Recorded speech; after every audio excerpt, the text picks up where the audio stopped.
Video like जरूर कर लीजिए और ऐसे वीडियो लगातार फ्री में पाने के लिए चैनल को तुरंत सब्सक्राइब कर लीजिए और बेल आइकन को जरूर टैप कर लीजिए ताकि आगे भी सारे वीडियो आपको मिलते रहे। यूट्यूब में फॉलो करते हैं तो प्लीज ये वाला फ्री टेलीग्राम चैनल जरूर ज्वाइन कर लीजिएगा। सारे नोटिफिकेशन सारे अपडेट यहीं पे आते हैं, ध्यान रखिए। हेलो दोस्तों, welcome back to our YouTube channel UPPSC best online coaching. Friends, आज की इस क्लास में हम लोग साइंस के टॉप 500 क्वेश्चन के एक और क्लास की डिस्कशन करेंगे। इसमें हम लोग प्रश्न संख्या 101 से आगे बढ़ेंगे। इससे पहले की क्लास में हम लोगों ने 100 तक के प्रश्नों का डिस्कशन कर रखा है। अगर आपने नहीं देखा है तो प्लेलिस्ट में जाकर उसे जरूर देखेगा। चलिए दोस्तों, स्टार्ट करते हैं अपने आज की इस क्लास को। इसमें पहला प्रश्न दिया है, इसमें से कौन सी पद्धति भोजन के संरक्षण में सुधार कर सकता है? Which of these can improve the preservation of food? देखिए, फूड के प्रिजर्वेशन की बात करेंगे, खाना को अधिक समय तक संरक्षित रखना है तो इसमें कौन सा टेक्निक यूज किया जाएगा? तो खाद्य तेल। देखिए, जो एडिबल ऑयल होता है ये फूड प्रिजर्वेशन का कार्य करता है, बिल्कुल सही है। नमक भी फूड प्रिजर्वेशन का कार्य करता है, सिरका भी करता है, चीनी भी करता है और पाश्चुरीकरण भी करता है। तो इसका सही उत्तर हो जाएगा विकल्प बी। 1, 2, 3, 4 और 5 सभी। देखिए, यहाँ पर अगर बात करेंगे पाश्चुरीकरण के बारे में तो पाश्चुरीकरण को आपको समझना चाहिए। इसमें क्या होता है कि पाश्चुरीकरण में दूध होता है, दूध को अलग अलग टेम्परेचर पर अलग अलग समय तक गर्म किया जाता है, फिर ठंडा किया जाता है, जिससे क्या होता है कि उसमें जो बैक्टीरिया की ग्रोथ है वो काफी हद तक कम हो जाती है और दूध अधिक समय तक सुरक्षित रहता है। तो इसी प्रक्रिया को पाश्चुरीकरण कहते हैं। चलिए दोस्तों, आगे बढ़ते हैं आज के अगले प्रश्न की ओर। अगला प्रश्न यहाँ पर दिया है, इसमें से कौन वायु में नाइट्रोजन स्थिर कर सकता है? Which of these can fix nitrogen from the air? देखिए, नाइट्रोजन फिक्सेशन की अगर बात करेंगे तो बैक्टीरिया है ना, जो नाइट्रोकोकस नाइट्रोबैक्टर होते हैं, ये बैक्टीरिया क्या करते हैं? नाइट्रोजन स्थिरीकरण का काम करते हैं, नाइट्रोजन फिक्सेशन का काम करते हैं। तो बैक्टीरिया या जीवाणु सही हो जाएगा। इसके बाद अगर वायरसेस की बात करेंगे तो वायरस नाइट्रोजन फिक्सेशन का काम नहीं करते हैं, ये नहीं होगा। इसके बाद नील हरित शैवाल, जिसे ब्लू ग्रीन एल्गी और सॉल्ट कट में BGA भी कहा जाता है, ये भी नाइट्रोजन फिक्सेशन का कार्य करता है। तो इसमें पहला और तीसरा सही होगा। इस प्रश्न का सही उत्तर बनेगा विकल्प सी। चलिए दोस्तों, आते हैं अगले प्रश्न पर। अगला प्रश्न यहाँ पर क्या दिया है, इसमें से कौन सा सही है? आपको ये बताना है कि कौन सा फैक्ट सही है। Which of these is are correct, मतलब कौन सा फैक्ट ऐसा है जो सही है। अगर इसकी बात किया जाए कौन सा फैक्ट सही है, तो चलिए दोस्तों फैक्ट को देखते हैं पहले एक एक करके। रुके, इसको थोड़ा सा और ऊपर करते हैं। देखिए, यहाँ पर फैक्ट दिया है, लकड़ी के गूंदे के रासायनिक उपचार द्वारा प्राप्त फाइबर को रेयान या कृत्रिम रेशा कहते हैं। A fibre obtained by chemical treatment of wood pulp is called rayon और आर्टिफिशियल सिल्क। देखिए, बिल्कुल सही है। लकड़ी के गूदे का जब रासायनिक मतलब केमिकल ट्रीटमेंट किया जाता है तो उसके पश्चात हमें जो धागा मिलता है उसे रेयान या फिर कृत्रिम रेशा नाम दिया जाता है। तो ये फैक्ट बिल्कुल सही है। दूसरा फैक्ट दिया है, रेयान रेशम से सस्ता है और इसे रेशम के रेशों की तरह बुना जा सकता है। यहाँ पर इसका इंग्लिश है, rayon is cheaper than silk and can be woven like silk fibre. देखिए, रेयान की बात करेंगे तो ये रेशम से सस्ता होता है, बिल्कुल सही है। और इससे रेयान का जो धागा होता है इसे रेशम के जैसे बुना जा सकता है, ये भी बिल्कुल सही है। नायलॉन पहला पूरी तरह से मानव निर्मित सिंथेटिक फाइबर या कृत्रिम रेशा था। अब बात करेंगे नायलॉन के बारे में, तो नायलॉन ऐसा पहला रेशा था जो कि मानव निर्मित था। यहाँ पर इसका इंग्लिश वर्जन दिया है, nylon was the first fully man made synthetic fibre, ये भी बिल्कुल सही हो जाएगा। एक स्टील के तार की तुलना में एक नायलॉन का धागा मजबूत होता है, मतलब a nylon thread is stronger than a steel wire, ये भी बिल्कुल सही है। तो यहाँ पर आप देखेंगे तो इसमें चारों विकल्प आपको सही दिखेंगे, मतलब 1, 2, 3 और 4। तो इस प्रकार आपका सही उत्तर बनेगा विकल्प सी। चलिए दोस्तों, आते हैं अगले प्रश्न पर। अगला प्रश्न यहाँ पर क्या दिया गया, गलत कथन का पता लगाएं, फाइंड द इनकरेक्ट स्टेटमेंट। अब आपको यह बताना है कि कौन सा स्टेटमेंट इसमें से गलत है। देखिए, इसमें सही का नहीं बताना है, आपको गलत का बताना है। तो पहला पॉइंट क्या दिया, सिंथेटिक फाइबर या कृत्रिम रेशा अधिक टिकाऊ और सस्ते होते हैं और जो उन्हें प्राकृतिक फाइबर की तुलना में अधिक लोकप्रिय बनाते हैं। देखिए, इसका इंग्लिश यहाँ पर दिया, synthetic fibres are more durable and affordable which makes them more popular than natural fibres. देखिए, सही बात है, जायज सी बात है। अगर ये सस्ता है और टिकाऊ है तो जो प्राकृतिक फाइबर है इससे ज्यादा इसकी डिमांड होगी, तो ये बिल्कुल सही है। यहाँ पर ये तथ्य सही है, आपको सही नहीं बताना है, इसमें कौन गलत है ये बताना है। दूसरा फैक्ट दिया है, हमें रसोई में या प्रयोगशाला में काम करते समय सूती कपड़े नहीं पहनना चाहिए क्योंकि यह आसानी से आग पकड़ लेते हैं। इंग्लिश में दिया है, we should not wear cotton clothes while working in the kitchen और in the laboratory because it easily catches fire. देखिए, यहाँ पर अगर बात करेंगे तो जो सूती कपड़े होते हैं ये ज्यादा तेजी से आग नहीं पकड़ते। कई ऐसे कपड़े होते हैं जो सिंथेटिक फाइबर होता है अगर सिंथेटिक फाइबर को आप गर्म करेंगे तो पिघल जाएंगे और वो ज्यादा आसानी से आग पकड़ लेते हैं सूती कपड़ों की तुलना में। तो ये फैक्ट गलत है। तो यहां पर अगर आप देखेंगे तो इसमें दूसरा फैक्ट गलत है। इसका सही उत्तर बनेगा ओनली 2, विकल्प बी यहां पर इसका सही उत्तर बनेगा। चलिए दोस्तों आते हैं अगले प्रश्न पर, प्रश्न संख्या 105। 105 पर क्या दिया है, इनमें से कौन सा सिंथेटिक फाइबर की विशेषताओं को परिभाषित करता है?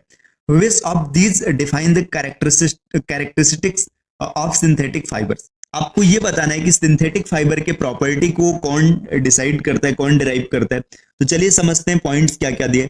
उन्हें पेट्रोलियम मूल के कच्चे माल का उपयोग करके तैयार किया जाता है, जिन्हें पेट्रोकेमिकल्स कहा जाता है। देखो यहां पर यह कहा जा रहा है कि जो सिंथेटिक फाइबर है इसे पेट्रोकेमिकल से बनाया जाता है, जहां पर they are prepared by using raw materials of petroleum origin called petrochemical. तो सही बात है, इसे मतलब रॉ मटेरियल जो पेट्रोलियम का होता है उससे बनाया जाता है। ये फैक्ट यहाँ पर बिल्कुल सही है। वे जल्दी सूख जाते हैं। अगर आप सूती कपड़ों की तुलना में देखेंगे तो जो सिंथेटिक फाइबर होता है, या फिर सूती कहने का तात्पर्य जो प्राकृतिक रेशा होता है उसकी तुलना में ये जल्दी सूख जाते हैं। दे ड्राई अप क्विकली, ये भी बिल्कुल सही फैक्ट है यहाँ पर। वे टिकाऊ होते हैं। जस्ट अभी आपने पहले के क्वेश्चन में डिस्कस किया है कि जो प्राकृतिक रेशा होता है उसकी तुलना में कृत्रिम रेशा ज्यादा टिकाऊ होता है और सस्ता होता है। दे आर ड्यूरेबल, ये भी सही हो जाएगा। और लास्ट में वे प्राकृतिक फाइबर की तुलना में कम महंगे होते हैं। मतलब देखिए प्राकृतिक फाइबर की तुलना में कम महंगे हैं या ज्यादा सस्ते हैं, बात एक ही है। तो ये भी सही हो जाएगा। अगर आप देखेंगे यहाँ पर तो सिंथेटिक फाइबर के बारे में ये चारों पॉइंट्स बिल्कुल सही दिए गए, तो इसका सही उत्तर हो जाएगा विकल्प डी।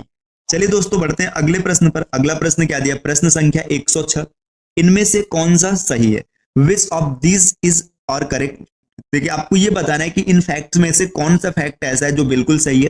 तो यहां पर हम लोग देखते हैं एक एक करके कौन कौन सा फैक्ट सही है। चलिए देखते हैं। देखिए इसमें पहला पॉइंट क्या दिया, सभी प्लास्टिक बहुलक या पॉलीमर में इकाइयों की एक ही प्रकार की रचना होती है। देखिए all plastic polymers have the same type of arrangement of unit. देखिए ऐसा बोला जा रहा है कि जितने भी प्लास्टिक्स होते हैं या फिर जितने भी पॉलीमर होते हैं सब में सेम टाइप की संरचना होती है। तो ऐसा नहीं होगा। मतलब जो पॉलीमर होते हैं, पॉलीमर मोनोमर से बने होते हैं। जैसे आपने पढ़ा होगा कभी ना कभी कि डीएनए एक पॉलीमर है। अगर डीएनए की बात करेंगे तो डीएनए एक पॉलीमर है ना। डीएनए बना होता है किससे बना होता है? न्यूक्लियोटाइड से बना होता है। इसी तरीके से आपने पॉलीथीन नाम सुना होगा। पॉलीथीन भी एक पॉलीमर है, वो किससे बना होता है? एथिलीन से बना होता है। तो यहाँ पर यही बोला जा रहा है कि सबका जो एकलक मतलब मोनोमर जुड़ने का क्रम होता है सेम होता है। तो ये सेम नहीं होता है, सब में अलग अलग हो जाएगा। तो पहला फैक्ट यहाँ पर गलत है। दूसरे फैक्ट की बात करेंगे। अब पॉलीथीन प्लास्टिक का एक उदाहरण है। Polythene is an example of plastic. देखिए पॉलीथीन की बात करेंगे तो ये प्लास्टिक का एक उदाहरण है, ये बिल्कुल सही है। तो इसमें दूसरा पॉइंट यहाँ पर सही हो जाएगा। केवल 20 प्रश्न का सही उत्तर बनेगा। चलिए दोस्तों आते हैं अगले प्रश्न पर। अगला प्रश्न यहाँ पर क्या दिया, प्रश्न संख्या 107। 107 में दिया निम्नलिखित में से कौन सा सही है? Which of the following is correct. आपको ये बताना है कि इसमें से कौन सा करेक्ट है।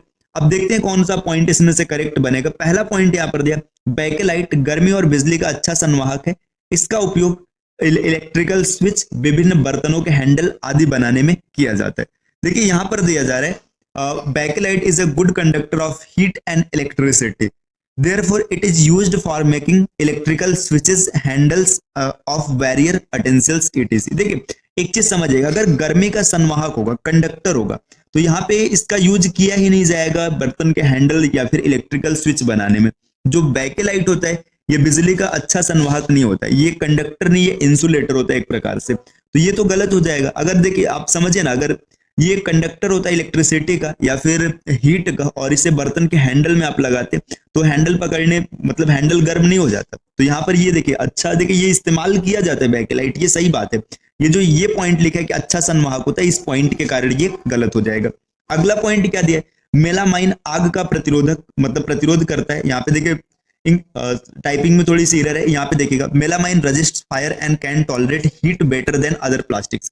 देखिए मेलामाइन जो है ये आग का प्रतिरोधक होता है, आग का प्रतिरोध मतलब आग को रोकने का काम करता है और ये टॉलरेट कर सकता है बेटर देन अदर प्लास्टिक, किसको? हीट को। ये बिल्कुल सही पॉइंट दिया, तो इसका सही उत्तर हो जाएगा विकल्प सिर्फ दूसरा सही है, तो विकल्प बी इस प्रश्न का सही उत्तर बनेगा।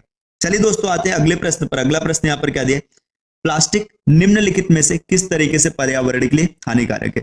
इन which of the following ways the is plastic harmful to the environment. आपको ये बताना है कि एनवायरमेंट के लिए प्लास्टिक किस प्रकार से नुकसानदेह। तो देखते हैं एक एक करके प्लास्टिक नुकसानदेह किस प्रकार से, सबको पता है। चलिए देखिए पहला पॉइंट दिया, कचरे में प्लास्टिक सामग्री उन अपशिष्ट पदार्थों को खाने वाले जानवरों की श्वसन प्रणाली को चौक कर देती है। देखिए, the plastic material in garbage chokes the respiratory system of the animals that it's these waste material. देखिए बिल्कुल सही है, अगर प्लास्टिक है और जो जानवर है इसको खाते हैं तो उनकी श्वसन प्रणाली में रुकावट या अवरोध उत्पन्न होगा। ये बिल्कुल सही पॉइंट है। अगला है, पॉली बैग लापरवाही से यहाँ फेंके गए और नालियों को बंद करने के लिए जिम्मेदार है। देखिए, poly bags carelessly thrown here and there are responsible for clogging the drains. देखिए, जो ड्रेन्स होता है, नालियां होती है, उसको ब्लॉक करने के लिए भी जिम्मेदार होते हैं। ये भी सही है। प्लास्टिक आसानी से विघटित हो जाता है, जो पर्यावरण के अनुकूल नहीं। देखिए, प्लास्टिक आसानी से विघटित हो जाता है। आपने देखा है कि प्लास्टिक आसानी से विघटित नहीं होता है। इंग्लिश में क्या है, plastic easily decomposes which is not environment friendly. देखिए, प्लास्टिक यहाँ पर जो इजिली डिकम्पोजेस लिखा है वो प्लास्टिक आसानी से डिकम्पोज नहीं होता है, तो ये पॉइंट गलत हो जाएगा। अगले पॉइंट पर आते हैं। नेक्स्ट है, प्लास्टिक को जलाने से हानिकारक गैसें पैदा होती हैं। On burning the plastic produces harmful gases. ये भी बिल्कुल सही है कि प्लास्टिक को आप जलाएंगे तो उसमें से विभिन्न प्रकार की हानिकारक गैसें उत्पन्न होती है। तो इस प्रकार इसका सही उत्तर बनेगा पहला, दूसरा और चौथा, जो कि विकल्प सी में, तो इसका सही उत्तर हो जाएगा विकल्प सी। चलिए दोस्तों, आते हैं अगले प्रश्न पर। देखिए, नेक्स्ट प्रश्न संख्या 109। 109 में क्या दिया, सही कथन ज्ञात कीजिए। Find the correct statements. आपको ये बताना है कि कौन सा स्टेटमेंट करेक्ट है ना। चलिए देखते हैं। धातु कठोर, चमकदार, आघातवर्धनी, तन्य, सुस्वन और उष्मा और विद्युत के सुचालक होती है। देखिए, यहाँ पर इंग्लिश में दिया, metals are hard, lustrous, malleable, ductile, sonorous and good conductors of heat and electricity. एक एक पॉइंट्स को समझते हैं। देखिए, कठोर का मतलब आपने देखा होगा हार्ड। मेटल जितने भी होते हैं हार्ड्स होते हैं। जैसे आप देख सकते हैं कि आप चाहे आयरन देखिए, चाहे गोल्ड देखिए, है ना। अब देखिए, इसमें इनके जो कठोरता का क्रम है वो कुछ ऊपर नीचे हो सकते हैं। चमकदार, सभी धातुएं चमकदार होती है, ये भी बिल्कुल सही है। आघातवर्धनी, आघातवर्धनी का मतलब है कि धातु को आप पीटेंगे तो पीटने पर ये फैलती है। तन्य की बात करेंगे तो तन्य मतलब इसका तार बनाया जा सकता है ना। ये पॉइंट बिल्कुल सही है। अगला पॉइंट दिया, अधातुएं सुस्वन नहीं है और गर्मी और विद्युत के, बिजली के खराब संवाहक है। ये भी बिल्कुल सही है। जो non metals are not sonorous and are poor conductors of heat and electricity. तीसरा दिया, कुछ अधातु जैसे सोडियम और पोटेशियम नरम होते हैं। देखिए, सोडियम और पोटेशियम नरम होता है, ये सही बात है, लेकिन सोडियम और पोटेशियम अधातु नहीं होते। सोडियम और पोटेशियम क्या होता है, धातु होते हैं। मतलब ये नॉन मेटल नहीं है, मेटल है, तो ये पॉइंट गलत हो जाएगा। नेक्स्ट दिया, पारा एकमात्र गैर धातु है जो कमरे के ताप पर तरल अवस्था में। देखिए, पारा कमरे के ताप पर तरल अवस्था में रहता है, ये पॉइंट सही है, लेकिन पारा गैर धातु नहीं है, पारा धातु है, तो ये भी पॉइंट यहाँ पर गलत हो जाएगा। तो इसमें तीसरा और चौथा गलत हो जाएगा। सही कौन सा है, पहला और दूसरा। तो विकल्प 20 प्रश्न का सही उत्तर बनेगा। चलिए दोस्तों, आते हैं नेक्स्ट अगले प्रश्न पर। अगला प्रश्न यहाँ पर क्या दिया, प्रश्न संख्या 110। इसमें आपको यह बताना है कि निम्नलिखित कथनों पर विचार कीजिए। Consider the following statements. यहाँ पर कुछ स्टेटमेंट्स दिए गए, इन स्टेटमेंट्स के बारे में आपको विचार करना है और बताना है इसमें से कौन सा सत्य है। देखिए, सोडियम धातु बहुत प्रतिक्रियाशील है, इसलिए मिट्टी के तेल में संग्रहित की जाती है। देखिए, sodium metal is very reactive, therefore stored in kerosene. ये बिल्कुल सही है, सोडियम को कैरोसिन में स्टोर किया जाता है, ये पॉइंट सही हो जाएगा। आमतौर पर गैर धातु के ऑक्साइड प्रकृति में अम्लीय होते हैं। देखिए, जो अधातु होता है, अधातुओं के ऑक्साइड अम्लीय होते हैं और धातुओं के ऑक्साइड क्षारीय होते हैं, ये बिल्कुल सही है। देखिए, generally oxides of non metals are acidic in nature, ये भी बिल्कुल सही हो जाएगा। तो विकल्प सी इस प्रश्न का सही उत्तर बनेगा। तो दोस्तों, आज की ये क्लास रही। क्लास आपको कैसी लगी कमेंट करके जरूर बताइएगा। मिलते हैं आपसे नेक्स्ट वीडियो में कुछ नए कॉन्सेप्ट के साथ। तब तक के लिए नमस्कार।